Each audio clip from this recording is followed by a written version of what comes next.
Howrah station চত্বরে প্রবীণ Kumar Tripathi police কর্মীদের briefing দিচ্ছেন। পুলিশ কমিশনারেটের তরফ থেকে সমস্ত ব্যবস্থাপনা তৈরি করা হচ্ছে।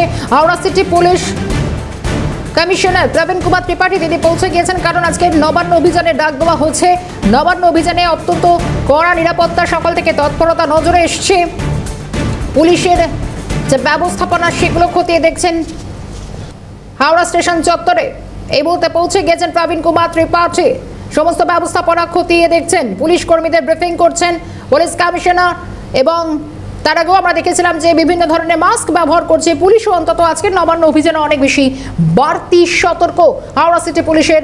ইতিমধ্যেই তারা জবাব রয়েছেন। ইতিমধ্যে হাওড়া স্টেশন চত্বরে প্রবীণ কুমার ত্রিপাঠী। আরও একবার ছবিটা জানবো, সরাসরি হাওড়া স্টেশন চত্বরে ছবিটা তুলে ধরবেন প্রতিনিধি মফিজুল ইসলাম রয়েছেন আমাদের সঙ্গে। মফিজুল, এবারে নবান্ন অভিযানে দেখা গিয়েছে সকাল থেকে পুলিশ বিশেষ করে বাড়তি সুরক্ষারও ব্যবস্থা করেছে। এই মুহূর্তে প্রবীণ কুমার ত্রিপাঠী কি ছবি? দেখে কিছুক্ষণ আগে হাওড়া স্টেশনে হাওড়া সিটি পুলিশের কমিশনার প্রবীণ ত্রিপাঠী তিনি এসেছিলেন। তিনি এসে পুরো হাওড়া স্টেশন চত্বরের ব্যবস্থাপনা তিনি খতিয়ে দেখেন এবং সেই হাওড়া স্টেশন চত্বরে যারা দায়িত্বে রয়েছেন তাদেরকেও তিনি প্রয়োজনীয় যে নির্দেশিকা সেটা কিন্তু দিয়ে গিয়েছেন। এই মুহূর্তে হাওড়া স্টেশনে আমরা যাকে দেখতে পাচ্ছি তিনি অখিলেশ চতুর্বেদী, ডিআইজি সিআইডি, তিনি কিন্তু এসছেন। ডিআইজি সিআইডি অখিলেশ চতুর্বেদী তিনি এসছেন। এই মুহূর্তে তিনিও কিন্তু পুরো ব্যবস্থাপনা, নিরাপত্তার ব্যবস্থাপনা সেটা কিন্তু তিনি খতিয়ে দেখছেন। এবং এখানকার যে সমস্ত আইপিএস পদমর্যাদার অফিসাররা যারা এই হাওড়া স্টেশন থেকে এই নবান্ন চলো অভিযানের বিষয়টি নিয়ন্ত্রণ করবে বা সেই মিছিলের থেকে যাতে কোনো রকম অশান্তির পরিবেশ তৈরি না হয়, কোনো রকম বিশৃঙ্খলার ঘটনা না ঘটে, সেটা নিশ্চিত করার দায়িত্বে যারা রয়েছেন তাদের সঙ্গে কথা বলছেন যে কী ধরনের ব্যবস্থাপনা তারা কিন্তু নিয়ে রেখেছেন, কী ধরনের প্রিকশন তারা কিন্তু এখানে এই মুহূর্তে গ্রহণ করেছে। তুমি দেখো যে এই মুহূর্তে তুমি হাওড়া স্টেশন চত্বরের যে নিউ কমপ্লেক্স রয়েছে সেখানে প্রচুর পুলিশ ফোর্স তারা কিন্তু এই মুহূর্তে সারিবদ্ধভাবে তারা রয়েছেন। প্রয়োজনীয় গাইডলাইন, নির্দেশিকা এইভাবেই কিন্তু একের পর এক অফিসাররা তারা আসছেন। যেমন এখানে আমরা ডিআইজি সিআইডিকে এই মুহূর্তে দেখতে পাচ্ছি, তিনি ব্রিফ করছেন একদিকে। অন্যদিকে আমরা দেখতে পাচ্ছি রাস্তার উল্টো পিঠে পার্কিং লটের দিকে, সেখানেও কিন্তু একজন ডিসি পদমর্যাদার অফিসার, একজন মহিলা অফিসার, তিনিও কিন্তু ওখানে প্রয়োজনীয় নির্দেশিকা তাদেরকে দিচ্ছেন যে কোথায় কিভাবে এই মিছিল যাতে বিশৃঙ্খল পরিবেশ তৈরি করতে না পারে সেদিকে কিন্তু নিয়ন্ত্রণ করা যায়। আমরা ওদিকে মানে পার্কিং লটের দিকে দেখতে পাচ্ছি আইপিএস পাপিয়া সুলতানা রয়েছেন, তিনি কিন্তু পুরো ওই ফোর্সটাকে কন্ট্রোল করছেন এবং তিনি নেতৃত্ব দেবেন এই মিছিল যখন শুরু হবে বা মিছিল যখন আসবে। এই যে রাস্তাটা এই মুহূর্তে দেখাচ্ছে নিখিলেশ, এই নিখিল দেখাচ্ছে এই মুহূর্তে এই সোজা রাস্তা ধরেই কিন্তু একটু আগিয়ে যাওয়ার পরেই বাঁদিক বরাবর যে সোজা রাস্তা নবান্নর দিকে গিয়েছে সেটাই হচ্ছে ফরসা রোড। সেই রোড ধরেই তারা মিছিল করবে এমনটাই কিন্তু জানিয়েছেন অখিলেশ চতুর্বেদী। তিনি কথা বলে এই মুহূর্তে বেরিয়ে যাচ্ছেন। ডিআইজি সিআইডি তুমি দেখতে পাচ্ছ তিনি এসেছিলেন, হাওড়ার ব্যবস্থাপনা খতিয়ে দেখলেন এবং এর পাশাপাশি ফরসা রোড থেকে শুরু করে যে রোড ধরে এই মিছিল যাবে বলে সংগ্রামী যৌথ মঞ্চের পক্ষ থেকে জানানো হচ্ছে সেই সমস্ত রাস্তার ব্যবস্থাপনা করে খতিয়ে দেখা হচ্ছে। ফরসা রোড ধরে নবান্ন অভিমুখে এই মিছিল যাবে সংগ্রামী যৌথ মঞ্চের আহ্বায়ক ভাস্কর ঘোষ তিনি কিন্তু জানিয়েছেন। সেই রাস্তা তারা নির্ধারণ করে দিলেও পাশাপাশি অন্যান্য রাস্তাগুলোতেও কিন্তু বাড়তি নজরদারি পুলিশের তরফ থেকে করা হচ্ছে।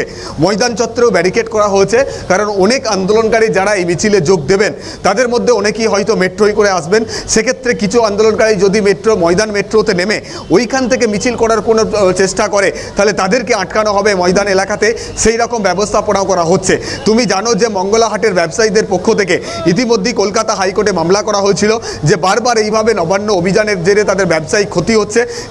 সেই মামলায় ব্যবসায়িকদের কোনো রকম ক্ষতি যাতে না হয় তাদের নিরাপত্তা সুনিশ্চিত করার জন্য পুলিশকে নির্দেশ দেওয়া হয়েছে।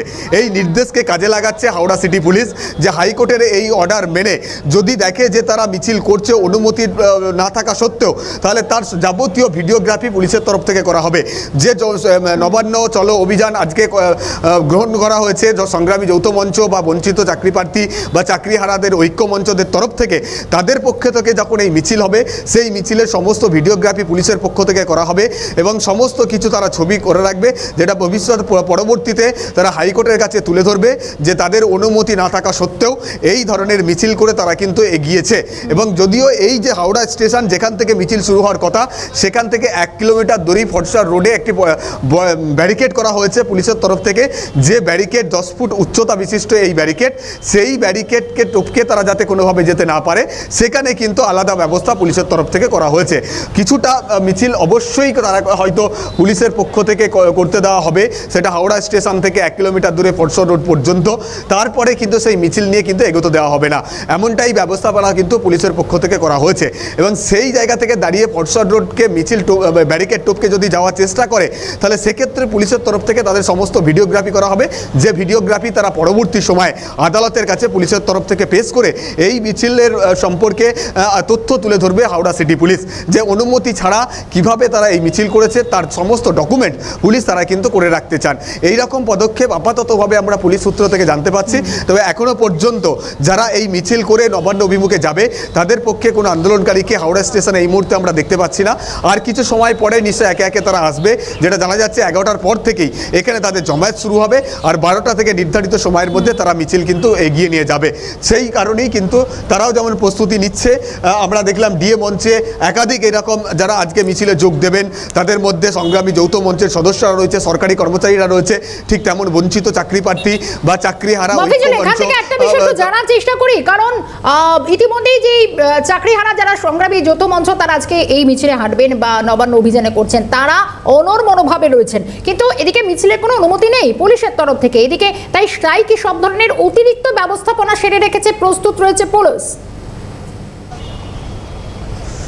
দেখো, অবশ্যই পুলিশের তরফ থেকে সব রকম ব্যবস্থাপনা করা হয়েছে এবং পুলিশ কিন্তু এই মিছিলের কোনো অনুমতিও দেয়নি, ফলে পুলিশের বিনা অনুমতিতে আজকের এই মিছিল এটাকে এস্টাবলিশ পুলিশের তরফ থেকে করা হয়েছে এর আগেই। যদিও পুলিশ অনুমতি দেয়নি, অথচ সংগ্রামী যৌথ মঞ্চ এই মিছিল করতে চায়। তাদের পক্ষের আইনজীবীরা বলেছে এই মিছিল করার জন্য পুলিশের কোনো অনুমতির প্রয়োজন নেই, পুলিশকে তারা জানিয়েছেন যাতে করে এই মিছিলকে কেন্দ্র করে কোনো অন্যরকম বিশৃঙ্খলা ঘটলে তার ব্যবস্থাপনা যাতে পুলিশ করতে পারে। কিন্তু পুলিশের তরফ থেকে সব রকম পদক্ষেপ ইতিমধ্যেই নেওয়া হয়েছে, প্রচুর পুলিশ ফোর্স, যেমন হাওড়া স্টেশন চত্বরে তুমি দেখতে পাচ্ছ, ঠিক তেমনভাবে আমরা দেখতে পাচ্ছি ড্রোন নিয়ে আসা হয়েছে, একাধিক ড্রোন কিন্তু এখানে এই মিছিলকে কেন্দ্র করে পুরো যে মিছিলের যাত্রাপথ যেটা রয়েছে, রুট রয়েছে, সেই রুটে কিন্তু পুরো মিছিল এখানে মানে পুলিশের নজরদারি, একাধিক পদক্ষেপ, ড্রোন উড়ানো থেকে বিভিন্ন জায়গায় ক্যামেরা ইনস্টলেশন করা, সব রকম পদক্ষেপই কিন্তু ইতিমধ্যেই পুলিশের তরফ থেকে করে দেওয়া হয়েছে। ফলে সেই পরিস্থিতির মধ্যে দিয়ে যাতে এই মিছিলকে কেন্দ্র করে যেমন একদিকে কোনো বিশৃঙ্খল পরিবেশ তৈরি না হয় বা বিশৃঙ্খল পরিবেশ তৈরি হলে তার জন্য তারা যাতে কড়া পদক্ষেপ নিতে পারে সেই ধরনের ব্যবস্থাও করা হয়েছে। আর একটা ছবি এবারেই আমরা প্রথমবার দেখলাম যে এই ধরনের কোনো আন্দোলনকে প্রতিহত করতে বা আন্দোলনকারীদেরকে ছত্রভঙ্গ করতে পুলিশকে অনেক সময় টিয়ার গ্যাসের সেল ফাটাতে হয়, আর সেই টিয়ার গ্যাসের সেল ফাটাতে গিয়ে অনেকেই কিন্তু অনেক পুলিশ কর্মী আহত হন, কারণ টিয়ার গ্যাসের ধোঁয়া তার সেই ধোঁয়াতে চোখ মুখ জ্বালা করে। সেই ধরনের পরিস্থিতি থেকে যাদের নিজেদেরকে সুস্থ রাখা যায়, যাদের নিজেদেরকে রক্ষা করা যায়, তার জন্য এবারই প্রথম অ্যান্টি টিয়ার মাস্ক ব্যবহার করা হচ্ছে পুলিশের তরফ থেকে, যেটা বিধাননগর সিটি পুলিশের পক্ষ থেকে কিন্তু এই অ্যান্টি টিয়ার মাস্ক আনা হয়েছে। সেই মাস্ক কিন্তু পরেই তারপরে কিন্তু তারা টিয়ার গ্যাসের সেল ফাটাবে যদি প্রয়োজন পড়ে, এমন পদক্ষেপও করা হয়েছে। এবং পুলিশের যে ব্যবস্থাপনা শুধু হাওড়া সিটি পুলিশের পক্ষ থেকেই যে এখানে সব রকম পদক্ষেপ করা হয়েছে তা নয়, হাওড়া সিটি পুলিশের পক্ষ থেকে তার পাশাপাশি Kolkata police, Bidhannagar city police এবং রাজ্য পুলিশের একাধিক জেলা থেকে রাজ্য পুলিশের একাধিক ফোর্স কিন্তু এখানে মোতায়েন করা হচ্ছে। ফলে সব মিলিয়ে কড়া পদক্ষেপ পুলিশের তরফ থেকে করা হয়েছে। তবে এই মিছিলকে ঘিরে যেমন উন্মাদনা এই সংগ্রামী যৌথ মঞ্চের পক্ষ থেকে তাদের রয়েছে, কারণ তাদের বক্তব্য যে তারা এই মিছিল করে তাদের দাবি আদায় করতে চায়। কারণ তারা তোমার ধন্যবাদ জানাবো, সরাসরি হাওড়া স্টেশন চত্বরে ছবিটা তুলে ধরলেন প্রতিনিধি মাফিজুল ইসলাম, এবং যেখানে প্রবীণ কুমার ত্রিপাঠী পৌঁছে গিয়েছেন, ডিআইজি সিআইডি রয়েছেন এই মুহূর্তে পৌঁছে গিয়েছেন, অ্যান্টি টিয়ার মাস্ক পরে যেখানে প্রস্তুত রয়েছে পুলিশ। নবান্ন অভিযান আটকাতে তৎপরতা পুলিশের।